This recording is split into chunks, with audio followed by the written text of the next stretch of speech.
internship at SURF, where I work for. But she's a Radboud University student. She originates from Bangladesh, but she also studied in India. And but I'm very glad she joined us in the Netherlands. Just a second. And I would say reboot immer goed, but that's it works. Yeah. So EduVPN is open source VPN solutions, and we are always interested to make it work anywhere, anytime, and that's basically the reason why Joyatee started helping us. What we could improve. Yep. So, hello everyone. Thank you for joining today. My name is Joyatee Datta, and as Rohir mentioned, I'm doing my master's in Radboud University in Cybersecurity. Alongside with my studies, I'm also working as an intern at SURF, where my primary focus is on enhancing the adaptability of EduVPN, ensuring it can operate seamlessly over the internet in various network environments. Today I'm going to talk about, give some insight into the techniques that are being used for detecting VPN and some findings from my research. So before going into the detail, deep diving into the detail, I just want to ask a quick question to the audience. How many of you use VPN on a regular basis? The whole room. Okay. If some of you just give some insights that mainly which purposes you use the VPN on a regular basis? Any of you?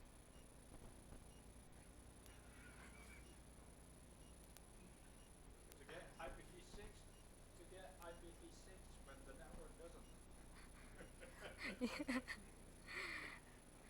Yeah, I mean, I think most of us, I'm considering everyone, the students, people from corporate level, most of us use the VPN to access media and content, sometimes access the server or the files from my office where we are working, and sometimes online anonymity. So these are the very common reasons why we use the VPN on a regular basis. So let's start with the topic, with the very basic one, how a VPN works. So a VPN, or a virtual private network, create a connection between the user device and the remote VPN server. And the connection is secure and encrypted over the internet, which ensures that data traveling over the network remain secure and private. Apart from that, VPN also hides the real IP address of the user, which means it hides the actual location, and instead of showing the actual IP address, it shows the IP address of the VPN server. This feature is very useful when we want to bypass the geo restrictions in our region, and we have to access any resources that is restricted or not available in our region. When we are talking about what is VPN and how it is working, we also need to know the three main elements of the VPN. The three elements are authentication, encapsulation, and encryption. In authentication, it verifies the identity of the user or the device, and after that, it establishes the connection.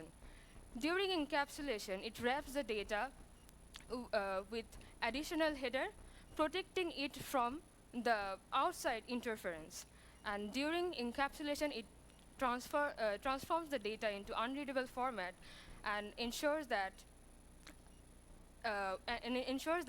only authorized parties are able to access the data.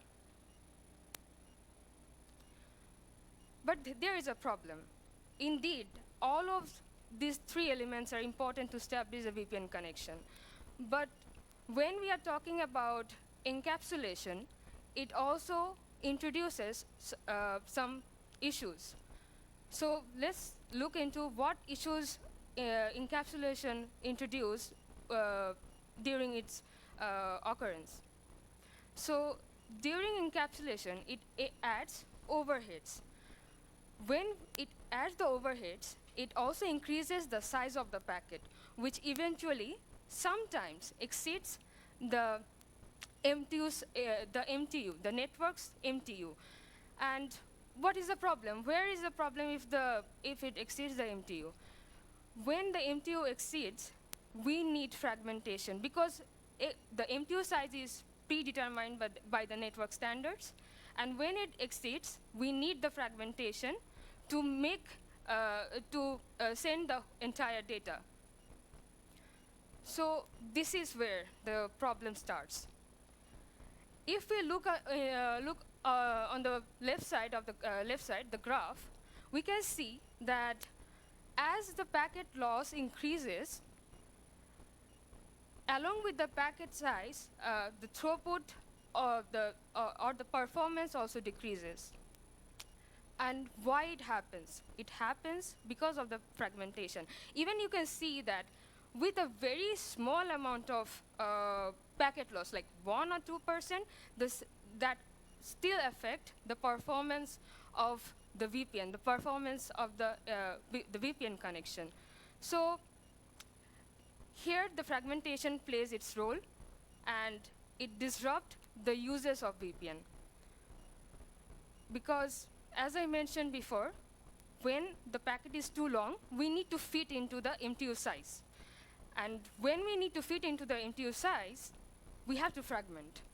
And the problem associated with fragment is if any of the fragment is lost, then we need to retransmit, TCP need to retransmit the entire data from the beginning. And here, user face the speed problem while they're connecting to the VPN. So this is, I think, most of us have faced this problem when we are connected to the VPN, that the connection is slow, or we are not able to access the website very fast. So can any of you just come up with any other problems you face with VPN when you are connected to the VPN, apart from the speed or the performance? Yeah. Yeah, exactly. So I think this image, most of us is familiar with this pop-up when we are connected to the VPN and trying to access streaming websites or any other websites, and it just show the pop-up that you are being detected using VPN. But why we see it? How the other side knows that I'm using VPN?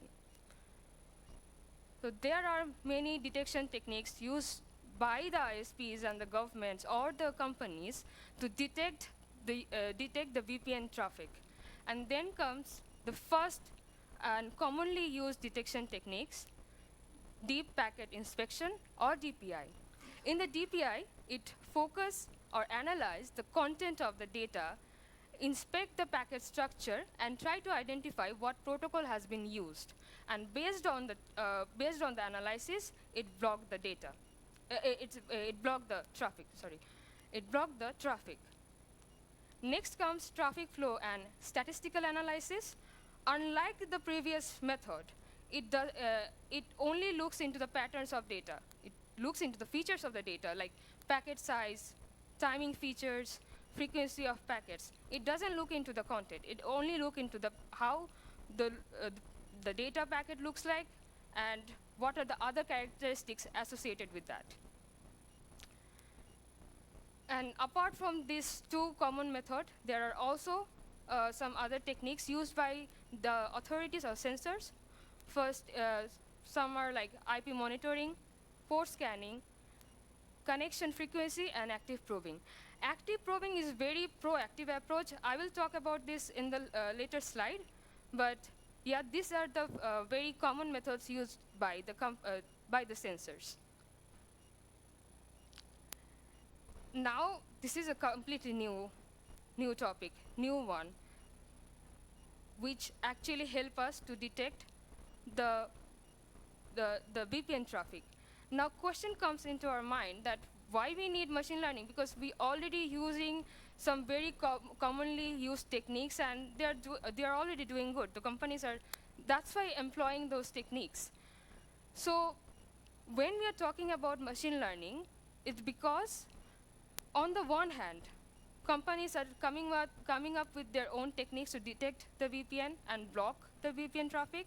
But on the other hand, VPN providers are also trying to make the traffic more complex. They're coming up with obfuscation techniques, encryption, more encryption methods, and different type of protocols. Sometimes they also use protocol masking. For example, we can say UDP over TCP or TCP over UDP, techniques like this. So in that situation, we need, machine learning can play an important role. So why machine learning? So before going into why we need machine learning, I just want to give a brief talk about what is machine learning models and how it is relatable in our context. So machine learning model take a vast amount of data to learn the patterns, but the algorithm takes a vast amount of data, learn the patterns, improve over time, and then make the prediction. In the context of VPN detection, machine learning take a large set of traffic data, analyze them, and try to find out the unique pattern that can distinguish between the VPN traffic from the regular traffic. So as I already mentioned about complex traffic patterns, this is the one reason why machine learning is important, as the providers are trying to make the traffic more complex. The second one is key features. Machine learning models have the ability to take a diverse set of features of the data packet and not restricted by handful of them. And then the scalability or efficiency, it has machine learning techniques can scale and update diverse different techniques, or it can update the techniques as every day the providers are trying to make it more complex. So machine learning have the ability to keep up with that technique, and also at the same time it can operate on vast amounts of data as well.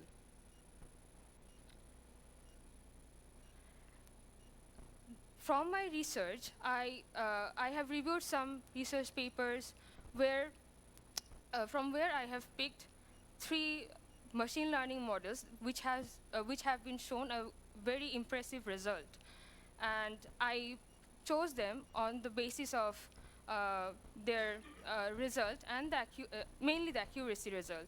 So in the next few slides, I will talk about these machine learning models. Let's first start with the decision tree. The decision tree classifies the data by asking a series of questions about the features. And here, by features, I meant the packet size, the timing intervals, payload length, or frequency of data. In the last node, in the leaf node, it finalized its result and declare how if it detected the VPN traffic or not. So this model is helpful because it is transparent about how the entire model is working, and at the end we can understand which features have contributed more to classify the VPN traffic from the non-VPN traffic. Next come random forest. So in the previous model, we were focusing on the single decision tree. So unlike that one, random forest focus in multiple decision trees. It takes the combination of decision trees, and then it assign different features to each of the trees. Like for tree 1, it might be looking into the timing. Tree 2, it might be looking into the packet size. Other one is looking into some other features. And at the end, this model aggregate the results it got from all the trees and then give its prediction. And from the research, I have attached the links in the slides, but I will not talk about very detail about it, but this research has been done on 2022, where they found that random forest accuracy level is around more than 95%, which has been and it has been shown a very impressive result. Next come XGBoost, and this in this model it builds a series of models, or a series of trees in sequence, and each one learn the error from the previous one and try to redefine or refine the errors it has been done in the model has been done in the previous iteration. If I simplify it, in the first iteration, if it has been misclassified any data about the timing, in the second iteration, it tried to redefine it and look into the misclassified data and improve it. So this model mainly has been built to deal with the complex pattern, so that every iteration it can improve and make it more efficient to detect the traffic. We till now talked about why we need machine learning models and how impressive, the results are very impressive. But this is also important to acknowledge that what challenges or the limitations are they coming with. So there are few limitations with these models as well. Some are like accuracy, performance, false positives, and data dependency. Mainly, accuracy, performance, false positive, three of them are related to each other. Why I'm saying that? Because the research that has been done till now on the machine learning models, that has been done on a small scale of data.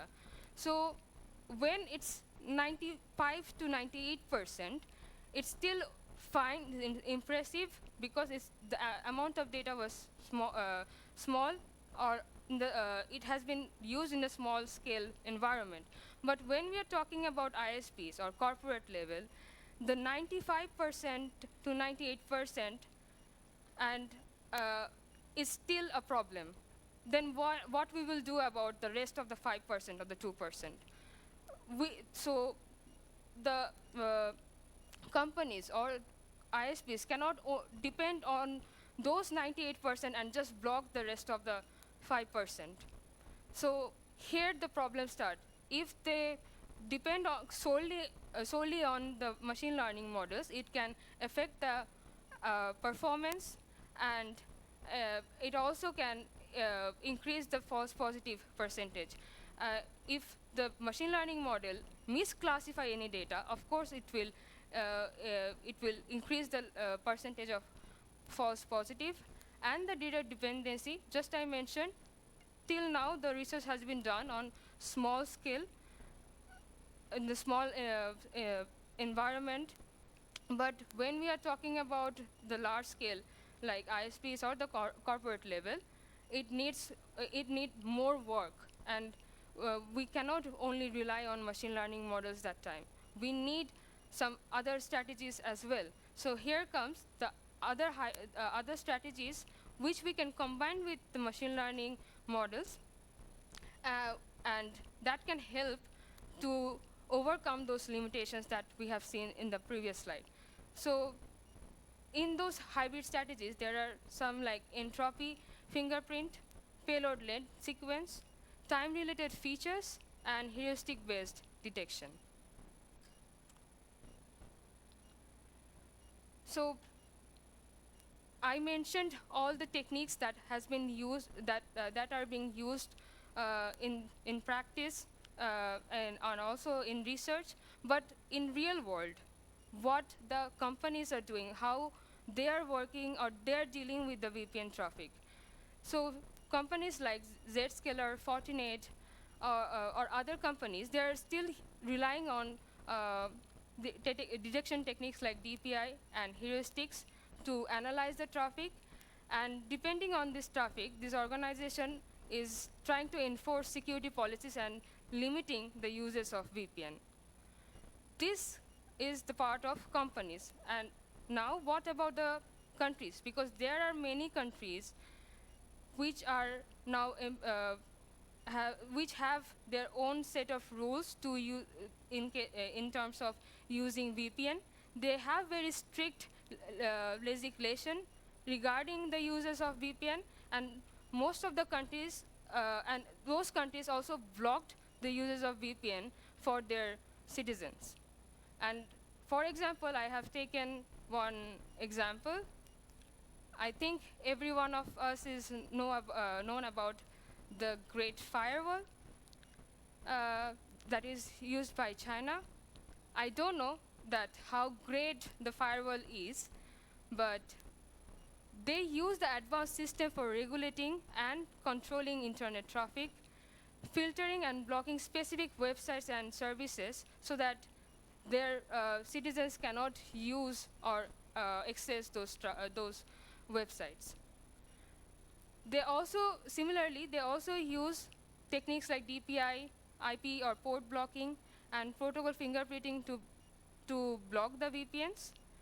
But they also have some proactive approaches, which call active or passive probing, and they already employ it in their detection techniques.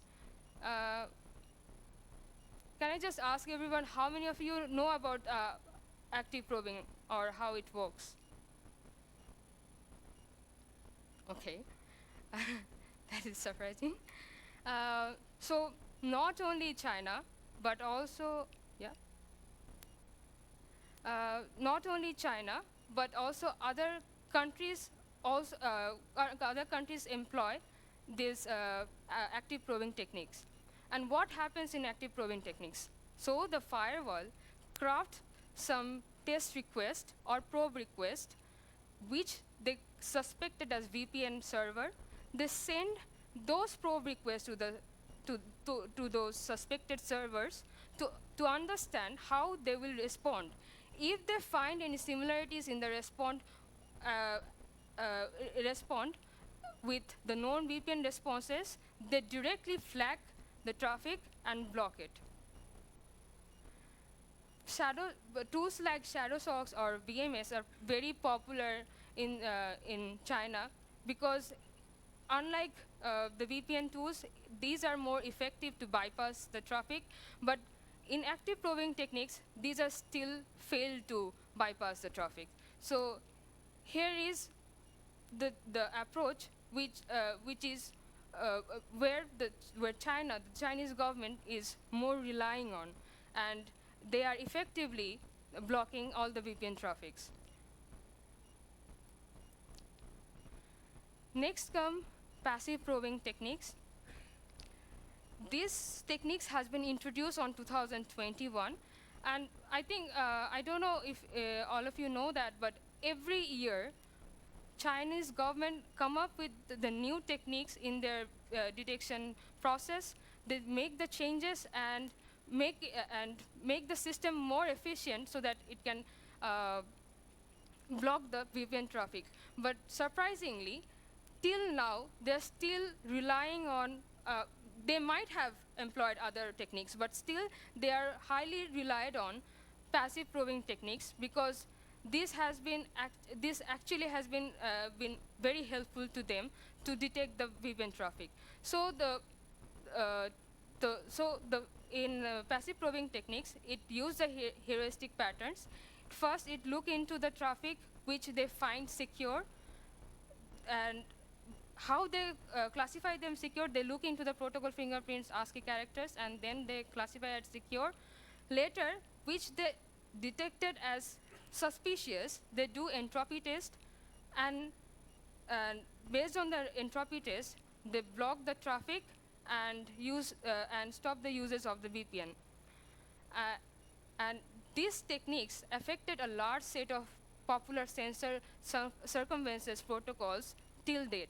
So that's why I said, like, even though it has been introduced on 2021, Chinese government is still relying on these techniques, and based on their analysis, they are blocking the VPN traffics to bypass their techniques.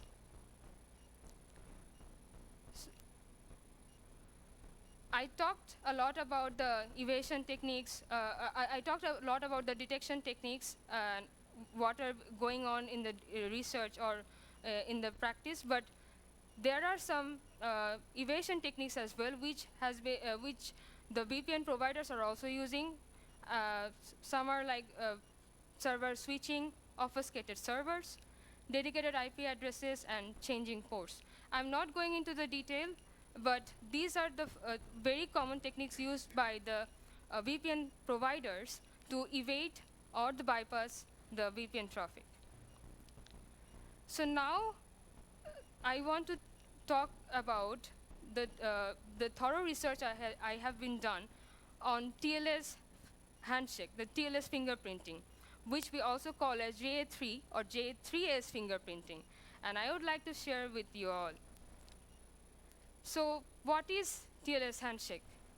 If anyone wants to just raise hand and just want to say what is TLS handshake? Okay, just. In TLS handshake, the client and the server, in the TLS handshake, make sure that there is a secure communication between the client and the server. And it set up the process that occur when the client and server connect securely over the TLS and establish the parameters like agreeing on encryption standards, authenticating the server, and exchanging the keys. When it time to initiate the TLS handshake, the client side send and initiate the first step. It send the TLS client hello. If we look into the image, it has been shown how the TLS client hello looks like. All the elements we can see is associated with the client hello packet. Here are the breakdown of TLS client hello packet, and as you can see, I have marked 5 specific elements of the TLS client hello packet, and these are the main elements we use when we are considering the J3 fingerprinting or TLS handshake fingerprinting. So J3 fingerprints the client hello message in a TLS handshake, and J3S fingerprints the server hello message. Fingerprinting helps to identify the client based on how the client has been how both of the sides initiated the TLS sessions, even though the payloads are encrypted. So how J3 fingerprint works, as I mentioned, there are the 5 elements that we consider when we are doing the J3 fingerprinting: the version, accepted cipher, list of extensions, elective cars, and elective car formats. And how we create it, how we create the fingerprint. In my research, I used the J3 script to collect the data and find out the fingerprint, the hash. But how the script work? It collects all the string values from all these 5 elements. It concatenates it sequentially, and then it hash with MD5 hash technique. Now comes my observation. When we are talking about VPN, in case of J3, the VPN always generate the same J3 hash. you can see I have bolded out the the the VPN connection, the VPN, the client hello from the VPN side, and every time, it doesn't matter from which browser I have been used to connect the VPN, or how much time interval was there to connect with the VPN. It all matters is every time you connect to the VPN, it always generates the same J3 hash, which means the consistent J3 hash. And then the question come into our mind, why it is a problem? How this consistent hash can make any problem?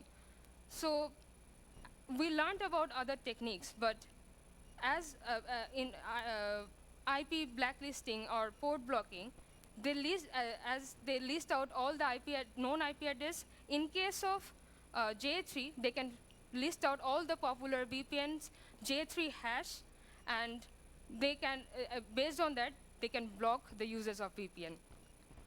As I have worked on, in my research, I have worked on EduVPN. I have shown how the EduVPN generates the J3 hash, and even you can see for other websites, even though those are same websites, every time you connect to the websites, it always generate the different J3 hash. But in terms of VPN, it always generates the same J3 hash. And there are some reasons why it generates the same J3, because VPN always use same set of elements, always use the 19 cipher suits and same number of TLS extensions. Also, one thing can play an important role, because most of the time we use the TLS 1.2, and as J3 considered the string value of TLS 1.2 version, so it always generates the same same hash whenever you connect to the VPN. And in terms of J3S fingerprinting, the server-side fingerprinting, the server sides do not rely on the 5 elements. It only rely on version accepted cipher suits and the list of extension. And then it generates the J3S fingerprinting, which is also same every time the server send the server hello, which is not common when we are connecting or when we are accessing other websites without using the VPN. And combination of J3 and J3S fingerprinting, providers can get the higher confidence to identify the traffic as a VPN and block the VPN. So what would be my suggestion, how we can evade or bypass the technique? There is one process called encrypted client hello, or ECH. How many of you are familiar with ECH? And any of you ever deployed ECH in practice? Okay. Yeah. Yeah. So encrypted client hello can make a very significant change